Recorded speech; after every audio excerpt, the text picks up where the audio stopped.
cette troisième édition sur Un café avec ton pasteur où nous parlons de questions.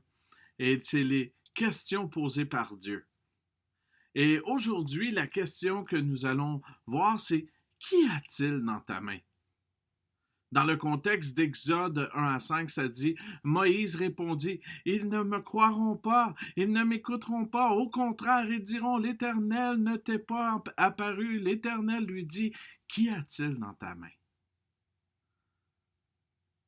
Il répondit, un bâton. L'Éternel dit, jette-le par terre. Il jeta par terre et le bâton se changea en serpent. Moïse prit la fuite devant lui. L'Éternel dit à Moïse, tends la main et prends-le par la queue. Il tendit la main et l'attrapa. Le serpent devint un bâton dans sa main. L'Éternel dit, voilà ce que tu feras afin qu'ils croient que l'Éternel, le Dieu de leur ancêtre, t'est apparu, le Dieu d'Abraham, le Dieu d'Isaac et le Dieu de Jacob.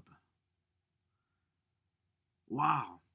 Lorsque il y a un besoin qui survient, nous sommes souvent confrontés à utiliser ce que nous avons sous la main comme outil. Lorsque Moïse rencontre Dieu au buisson ardent, Dieu lui pose cette question, qu'y a-t-il dans ta main? Un bâton? Ce bâton de berger a joué un rôle significatif dans la libération d'Israël. Aujourd'hui, le Seigneur nous pose cette question. Qu'y a-t-il dans ta main?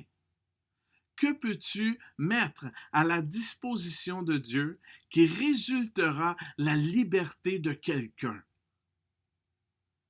Nous avons tendance à sous-estimer nos outils, nos talents ou notre contribution, mais un simple geste peut sauver une vie. Vous pouvez être la réponse à la prière de quelqu'un. Ta capacité dans les mains du Seigneur accomplira des actes prodigieux.